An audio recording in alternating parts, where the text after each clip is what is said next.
I've spoken in front of thousands of people, been on the stage at Carnegie Hall, and I'm more nervous right now. Knowledge is power, and you get to help people out. Had to hide out in the pizzeria because I was freezing. I sold myself. I live on Woodhaven Blvd for over 40 years.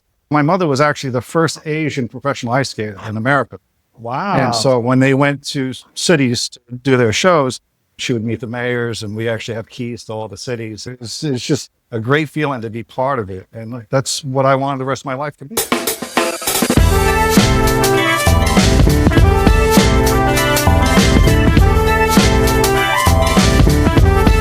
Welcome to Neir's Tavern Community Leaders Show, spotlight community leaders with a special social cause so that we can inspire others that are doing great things in the community.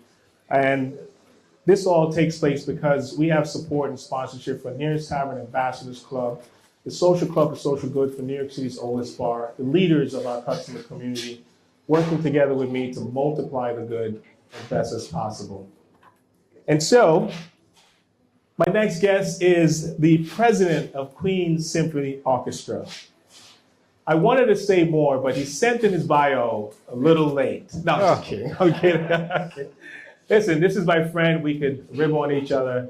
Please welcome Kenichi Wilson.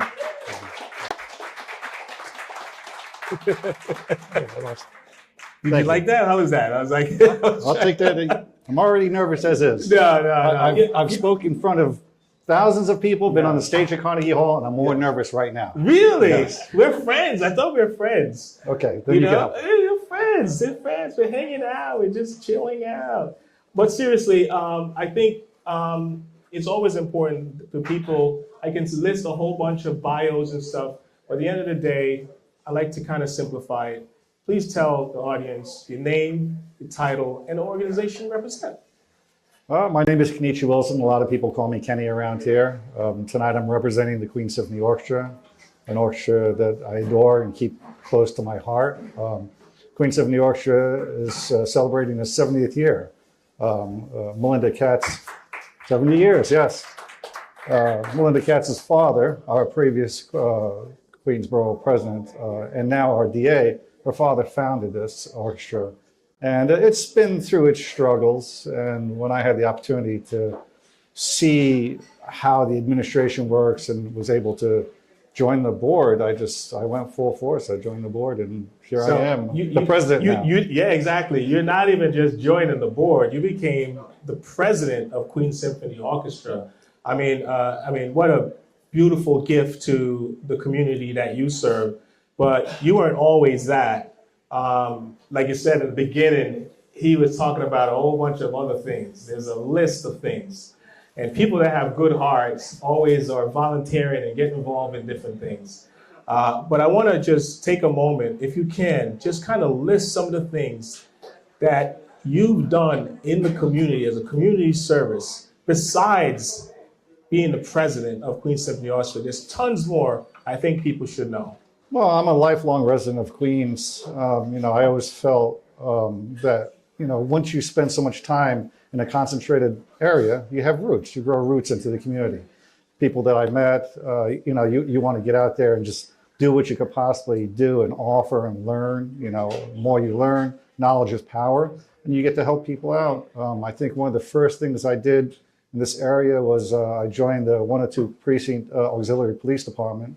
I think when I just turned 18, as soon as I was allowed to become an auxiliary police officer, it could have been 17, 18. I'm getting a little Did you old. arrest anybody? No, but I did walk the beat on Jamaica Avenue. A couple of cold nights, had to hide out in the pizzeria because I was freezing. Didn't tell my CO, but a little cold.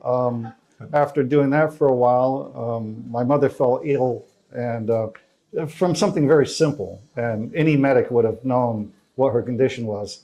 And she passed away overnight.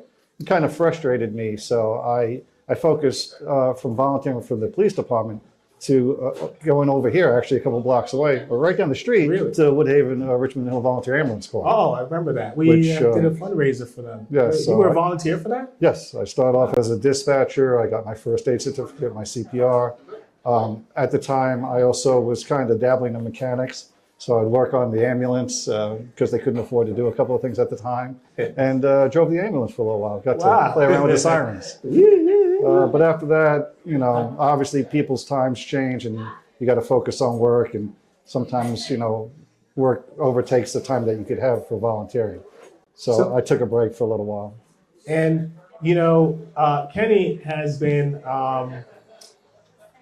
he was the chair of Queens Community, Community Board. And that's something you held for how long? Well, I mean, I was on Community Board 9 for 10 years. My second year. 10 years? Yeah, I went into chairing a committee. I don't know if everybody knows what that means, but you get appointed by the person. Actually, I think at the time, Ivan might have been the chair of Community Board 9 when I first joined. So he was also a chair of Board 9 while he was doing his stuff in Richmond Hill. But I was appointed a chair of transportation because I sold myself. I live on Woodhaven Blvd for over 40 years. I kind of know the traffic, the patterns, so on and so forth. That's when they were bringing SBS in. Then I went to second vice chair, first vice chair. And then I was chairman for Community Board 9 for 3 years. Ran unopposed for a couple of those years. And I really enjoyed it. I enjoyed understanding how the city worked. And if you meet people in the city, commissioners, so on and so forth, and you gain a relationship in the proper way right from the beginning, you can get a lot of stuff done for your community because people know that you're doing it not to be nagging or not because someone is pushing you to do it, is because you have it in your heart and you understand what's going on and what the issues are in the community. And, you know, knowing the inner workings of the city is so vital.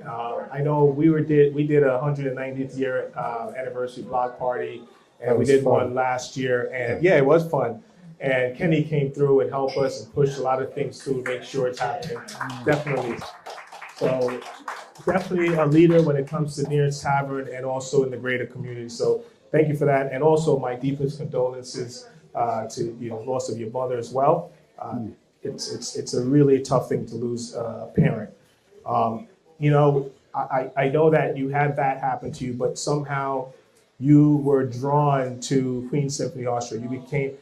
Was there something that actually, you know, propelled you to go that path that you can kind of share with us? Was there a story? Was there a moment to say, I'm going to keep with this? Well, my father's a musician. He came to New York. I don't know if anyone remembers the show Holiday on Ice. It was an ice skating traveling show. My father got his master's degree in East Tennessee for music, hopped on the train. They toured around back then. That's actually where he met my mother. Did he play on the train or? Oh, no, well, they would go to cities and they would set up in Madison Square Garden. I play on the train sometimes. No. I have extra dollars. That's actually where my father met my mother. And I don't know if you know this. Where? On this traveling tour. Oh, on the tour, okay. So it's kind of like Ice Capades or even like Disney on Ice. That's what it was. Okay. They would go somewhere, set up, you know, big ice, do a performance. My mother, I don't know if I ever told you this, my mother took up skating in Japan, which, you know, my Japanese side of the family thought it wasn't business-like. It wasn't proper.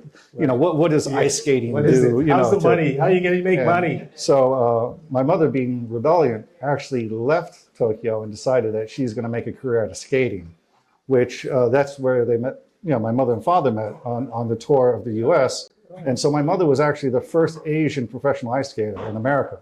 Wow. And so when they went to cities to do their shows, she would meet the mayors, and we actually have keys to all the cities. And so, but when they came to New York, they got off the train. They said, "Hey, this is New York. We're going to make it big."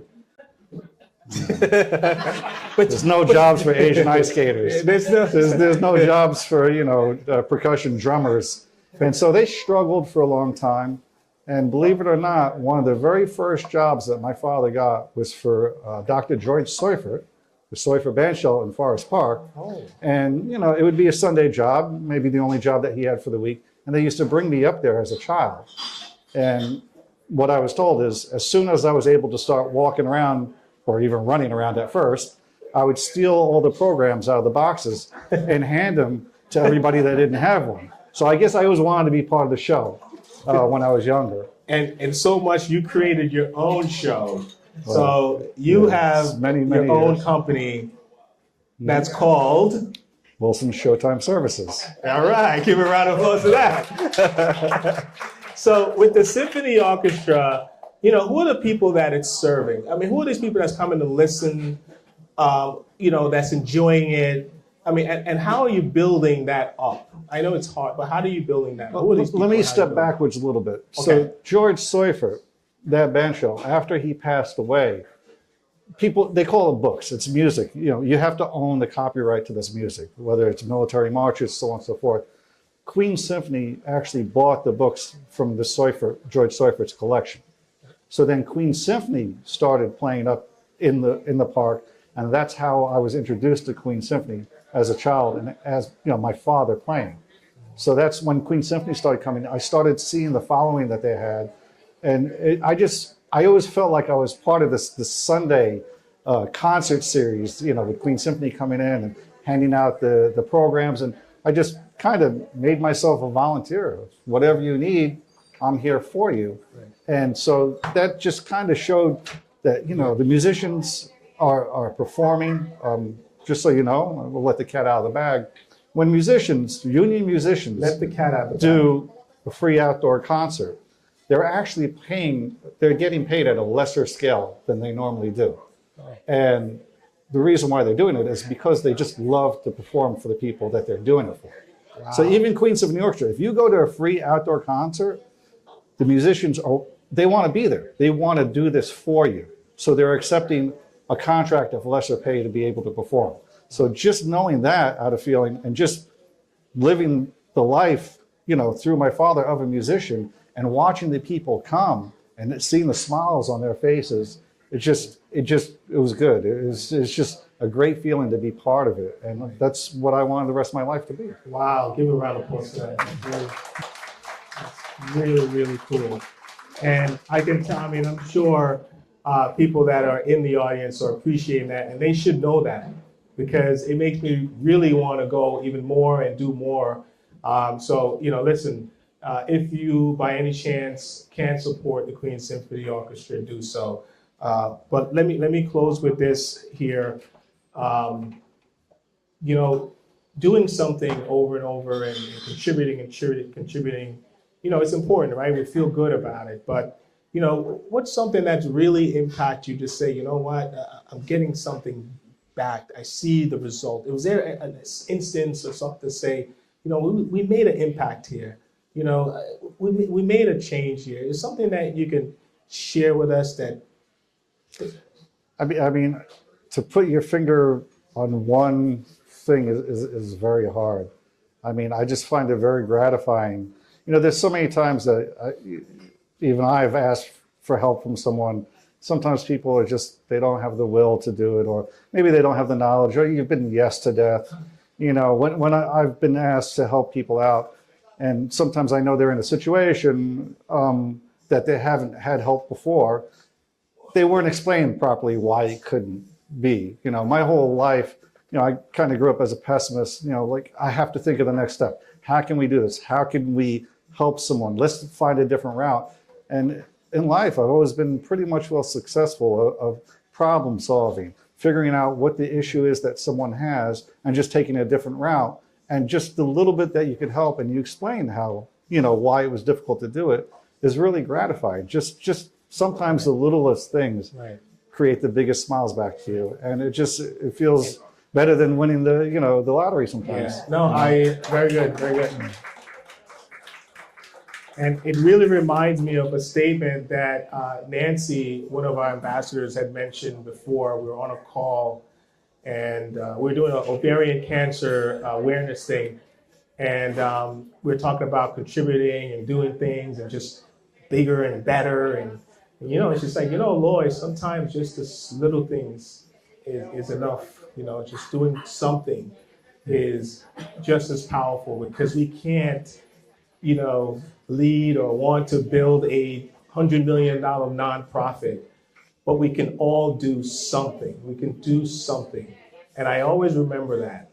And you're just talking about those little moments people do something that really gives you that, gratitude. Well, I feel that if you could prove that, that you do have the will, there is a solution, it's addictive. Someone else will pass it on to the next person. Right. You know, and it grows and grows. You know, that's what community is about. You know, you prove that you're here and you want to help each other, and they'll help others, and that's what pulls everyone together. Now, I'm gonna ask. There's a lot said here, and does anybody have a question for Kenny? Because I have another question, but if anyone have a question, you can just raise your hand, let me know, because this guy has done a lot. Thank And you. let me get to one last thing. So oftentimes the people that are doing the most impactful work doesn't like recognition,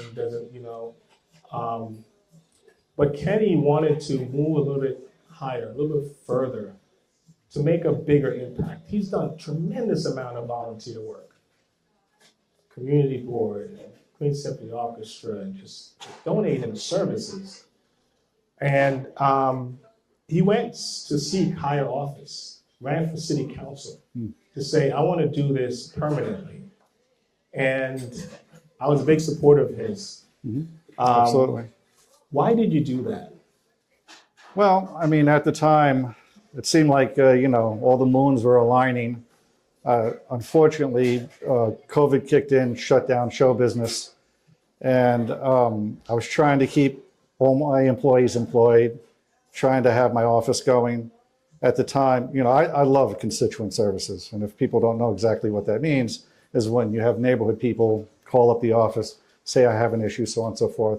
But at the time, Queensboro Hall was closed, and that's where our offices were. So, you know, I just felt like there was such a great need, you know, for resources because of COVID. People were locked up in their houses. There were people offering, donating food, donating other services. So I started doing that from my office right here on Woodhaven Blvd. You know, answering the phones, keeping everybody moving. And, you know, I thought maybe it might be time for a career change. You know, that's how much I really loved helping the community. You know, 28 years in show business. You know, I'd like to get some sleep sometimes. Can I ask you a question? I'd like to see. If you had gotten elected, what would be the first thing you would have done that you've always wanted to do, knowing that you worked as in the constituent services, dealing with people and knowing their gripe? We're running out of time, but what is that one thing, the first thing you would do? I would have just gone out there, shown my face to the entire community, been everywhere I could be, listen, and just try to pull the whole community together and just try to provide services that just haven't been provided before in the past. I mean, it's a very hard question to answer because there's a million things I want, but you know, that's to sum it up. And that's how it is. There's always a million things, and people have so many things to accomplish. But I love this community. Yeah, I was willing to give up my career, 28 years, to do that. Right. But you know, I would have voted for you. I know. You got a couple votes. Yeah. All right, and to wrap it up, how can people find you and support you? Well, just like I said before, I'm on Facebook under my name, Kenichi Wilson, Kenichi Wilson. I both have a personal page and a business page that I put community events, so on and so forth. You can email me at kennywilsonnyc@gmail. I'm still here. I'm still available. Luckily, knock on wood, business is just booming post-COVID because people are now wanting to live their lives. They're wanting to go out for entertainment. So the industry is coming back. So we're blossoming. We expanded, but does not mean, you know, out of my resources of who I met, you know, I can't help you. So if you have any questions, feel free to reach out to me. I'm still very involved in the community. Thank you so much. Give a round of applause. Thank you, Wilson. My pleasure. How did that feel? That felt good, right? Yeah. And also, thank you for watching Neir's Tavern Community Leaders Show, the show that's really uplifting those that are uplifting others, spotlighting our leaders in our community so we can inspire others to also do good. I want to thank our sponsor, Neir's Tavern Ambassadors Clubs, the community leaders and leaders of our customer community who helped me to do this show, actually. So appreciate that. Please give a round of applause to the masters. And give an applause to yourself. And I'm your host, Lloyd Gordon, for Neir's Community Leaders. And as always, community conquers all. Thank you.